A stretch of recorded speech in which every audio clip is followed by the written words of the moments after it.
Good morning. Welcome back to my channel. ഇന്നിപ്പോൾ ഞാൻ ഒരു ഒരു ഒരു വീഡിയോ കണ്ടായിരുന്നു. നമ്മുടെ ടി ഫാമിലിയുടെ അവരുടെ ഇപ്പോഴത്തെ ആ ഒരു സിറ്റുവേഷനൊക്കെ കഴിഞ്ഞിട്ട് ഷെഫി ഇട്ടയ്ക്കുന്നൊരു വീഡിയോ കണ്ടായിരുന്നു. അപ്പോൾ ആ വീഡിയോ കണ്ടിട്ടുണ്ടല്ലോ, ഒരു വല്ലാത്തൊരു ഫീലിങ്സ് ആയിരുന്നു. കാര്യം ഒരു വാപ്പ എന്ന രീതിയിൽ അവൻ്റെ അയാളുടെ ആ ഒരു പ്രായത്തിൽ നേരിടേണ്ടി വന്ന കാര്യങ്ങളും, പക്ഷെ അതിൻ്റെ ഒപ്പം തന്നെ കുറച്ച് ഗോസിപ്പുകളും കാര്യങ്ങളും അവർ നേരിടേണ്ടി വന്ന ഈ ഒരു സാഹചര്യത്തിൽ പോലും. അപ്പോൾ എനിക്ക് അതിനെക്കുറിച്ച് കുറച്ച് കാര്യങ്ങളൊന്ന് രണ്ട് കാര്യങ്ങൾ പറയാനുണ്ട്. കാര്യം പുള്ളി ലാസ്റ്റ് ഘട്ടത്തിൽ അവർ എല്ലാവരോടും ദുആ ചെയ്യണം എന്നൊക്കെ പറഞ്ഞ് ഇങ്ങനെ കുഞ്ഞിൻ്റെ ഹാർട്ട് ബീറ്റ്സ് വളരെ കുറവാണ്, അപ്പം കുഞ്ഞിനെ എത്രയും പെട്ടെന്ന് പുറത്തെടുക്കുക എന്നുള്ള ഒരു രീതിയിലൊക്കെ ഡോക്ടർ പറഞ്ഞു. അങ്ങനെ അതിൻ്റേതായ കാര്യങ്ങളൊക്കെ അവർ ചെയ്യാണ്. അപ്പോൾ അതിനിടയിൽ 2-3 വീഡിയോസൊക്കെ പുള്ളി കാറിലിരുന്നും ഇങ്ങനെയൊക്കെയാണ് എന്നുള്ള, ഷെമിയുടെ സിറ്റുവേഷൻ അത്ര ബെറ്റർ അല്ല, കുഞ്ഞിന് ഇങ്ങനെയൊക്കെയാണെന്നുള്ളതൊക്കെ കുറേ വീഡിയോസ് കേട്ടായിരുന്നു. അപ്പോൾ കാര്യം 1-2 കാര്യങ്ങളിൽ കുറച്ച് അപാകതകൾ ടി ഫാമിലിക്ക് വന്നിട്ടുണ്ട്. കാര്യം എന്താണെന്ന് വെച്ചാൽ, അതിപ്പോൾ ഏതൊരു വ്യക്തിയും ആ ഒരു സിറ്റുവേഷൻ ആ ഒരു രീതിയിൽ അവർ ഹാൻഡിൽ ചെയ്തത് കണ്ടു കഴിഞ്ഞാൽ നമുക്ക് എങ്ങനെ ഇവർക്ക് ഈ ഒരു സിറ്റുവേഷനിൽ ഇങ്ങനെയൊക്കെ വീഡിയോ ഇടാൻ സാധിക്കുന്നു, അത് സ്വാഭാവികമാണ്. ആരായാലും ആ ഒരു ഇത് അങ്ങനെ ചോദിക്കത്തുള്ളൂ. പക്ഷേ അവർ വേറൊന്നുമല്ല, അവരുടെ ഒരു ഫാമിലി എന്ന് പറയുന്നത് യൂട്യൂബ് ഫാമിലി, സോഷ്യൽ മീഡിയ ആണ്. അപ്പം അതിൽ അവരെ ഇഷ്ടപ്പെടുന്ന ഒരുപാട് ആൾക്കാരുണ്ട്, അവർക്ക് ഒരുപാട് ഫാൻസ് ഉള്ളവരാണ്. അവർ അപ്പോൾ പേഴ്സണലായിട്ടും ഒക്കെ അവർ മെസ്സേജൊക്കെ അയച്ച് ഓരോ കാര്യങ്ങൾ തിരക്കിക്കൊണ്ടിരിക്കുകയാണ്. അപ്പോൾ അവരുടെ അടുത്ത് അപ്പോൾ ഉള്ള കാര്യങ്ങൾ പറയണം എന്നുള്ളതായിരിക്കും ചിലപ്പോൾ ഷെഫി ഉദ്ദേശിച്ചത്. അപ്പോൾ ഷെമിയുടെ ഇപ്പോഴത്തെ അവസ്ഥ ഇങ്ങനെയാണ്, ലേബർ റൂമിലോട്ട് കയറ്റിയിട്ടുണ്ട്, അതൊക്കെയാണ്. പക്ഷെ അത് ചില കാര്യങ്ങളിൽ നമ്മൾ ചില ഒരു എന്താ പറയുക, ചില ഒരു ഇത് കാണിക്കേണ്ടതായിട്ടുണ്ട്.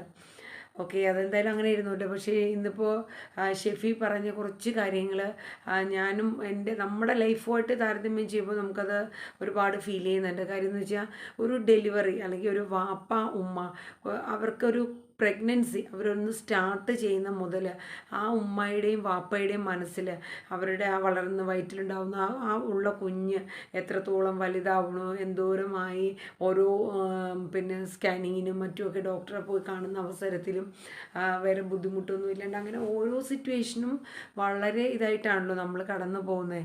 ഇതെല്ലാം കഴിഞ്ഞ് നമ്മളൊരു ലാസ്റ്റ് നമ്മളൊരു ലേബർ റൂമിൽ ആ ഒരു കുഞ്ഞിന് വേണ്ടി നമ്മൾ വെയിറ്റ് ചെയ്യുന്ന സാഹചര്യത്തിൽ ഒത്തിരി പേര് ആ ലേബർ റൂമിൽ ഇതുപോലെ ഇതുപോലെ വെയിറ്റ് ചെയ്യുന്നുണ്ടാവും. അപ്പം ഷെബി നേരിട്ട ആ ഒരു അവസ്ഥയുണ്ടല്ലോ, അത് ശരിക്കും അങ്ങോട്ടൊരു വല്ലാത്തൊരു ഫീലിങ്സ് ആയിപ്പോൾ എനിക്ക്. കാര്യം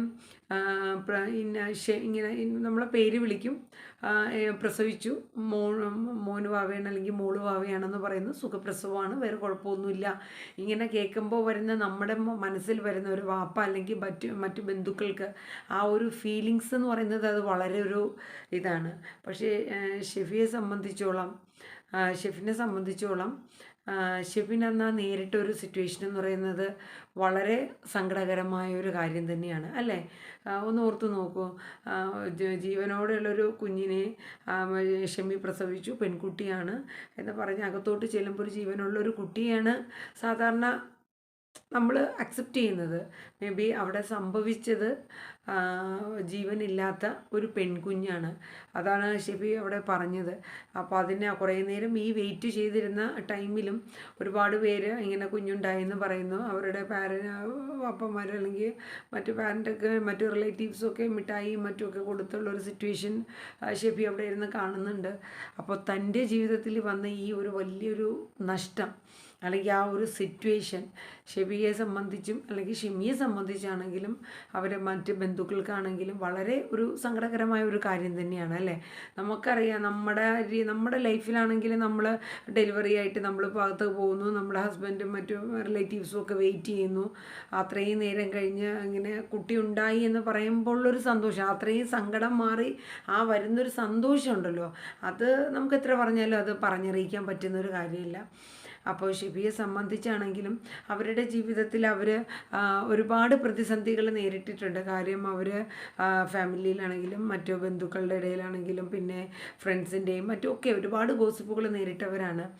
അപ്പോൾ നമ്മൾ ഒരു സൗന്ദര്യത്തിലോ അല്ലെങ്കിൽ പ്രായത്തിലോ അല്ലല്ലോ, അവർ തമ്മിൽ മനസ്സുകൊണ്ട് അവർ സ്വയം ഇഷ്ടപ്പെടുകയും അവരൊരു ജീവിതം ജീവിക്കണമെന്ന് അവർ തീരുമാനിക്കുകയും അവരുടെ ഷെമിയുടെ തന്നെ മകളായ ആയിഷാനെ ഒപ്പം കൂട്ടി അവർ സന്തോഷകരമായുള്ളൊരു ജീവിതം നയിക്കുന്നു.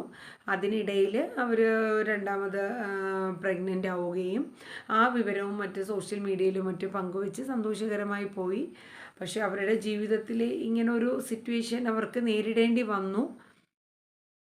ഓക്കെ, അതിപ്പോൾ നമുക്ക് എന്താണ് നമ്മുടെ ജീവിതത്തിൽ ഇന്ന് എന്താണ് നാളെ എന്താണ് എന്നുള്ളത് നമ്മുടെ ജീവിതത്തിൽ നമുക്ക് എത്രത്തോളം അത് നമുക്ക് പറയാൻ പറ്റില്ല. ഒക്കെ മേളിയിരിക്കുന്ന ഒരാളുടെ തീരുമാനങ്ങളാണ്.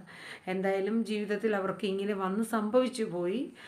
കുറേ കാര്യങ്ങളിൽ ശ്രദ്ധ പാലിക്കേണ്ടതായിട്ടും മറ്റുമൊക്കെ ഉണ്ടായിരുന്നു. അത് നമുക്ക് പല ആൾക്കാരുടെയും മെസ്സേജിലും അവർക്ക് ഇട്ട് കൊടുത്തിരിക്കുന്ന മെസ്സേജുകളിലും മറ്റുമൊക്കെ നമ്മൾ കേൾക്കുന്നുണ്ട്, നമ്മൾ കണ്ടു. അപ്പോൾ ആ ഒരു കാര്യങ്ങളൊക്കെ ശ്രദ്ധിച്ചുള്ള രീതി പോയിരുന്നെങ്കിൽ ചിലപ്പോൾ ഈ ഒരു സിറ്റുവേഷൻ വരാതിരിക്കാമായിരുന്നു എന്നും എനിക്ക് തോന്നുന്നുണ്ട്.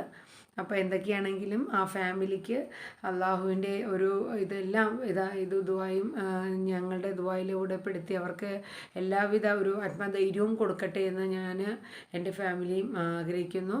അതുപോലെ അവരെ സപ്പോർട്ട് ചെയ്തും അവരെ സ്നേഹിക്കുന്ന ഒരുപാട് ഫാൻസ് ഉണ്ട്. അപ്പോൾ അവരുടെയും നല്ല പ്രാർത്ഥനകളും മറ്റും അവർക്ക് അവരുടെ ഫാമിലിക്ക് ഉണ്ടാവട്ടെ.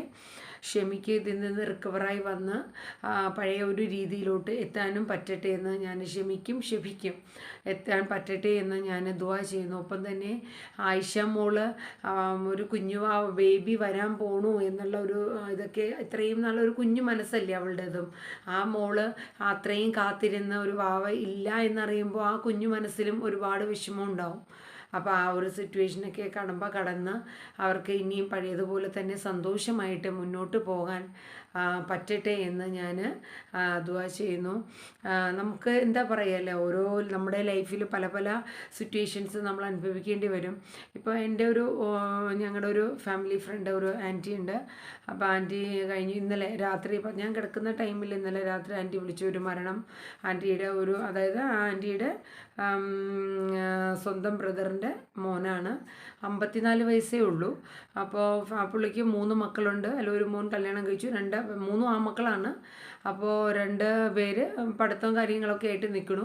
അപ്പോൾ 54 വയസ്സുള്ള ഒരു വ്യക്തിയാണ്. വണ്ടി ഓടിക്കുന്നു, അത്യാവശ്യം നല്ലൊരു ഫാമിലിയാണ്.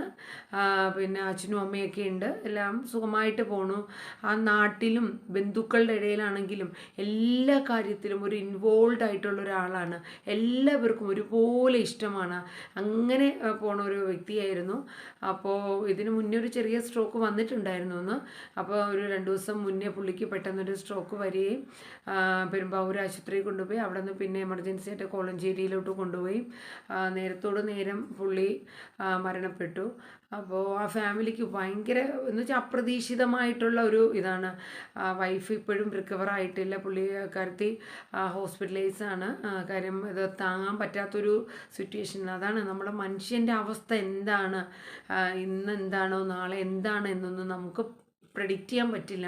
എന്താണോ നമ്മുടെ ലൈഫിൽ വരുന്നത്, അല്ലേ, നമ്മൾ എന്ത് സിറ്റുവേഷനാണ് നേരിടേണ്ടി വരുന്നത് എന്നൊന്നും നമുക്ക് പറയാൻ പറ്റില്ല.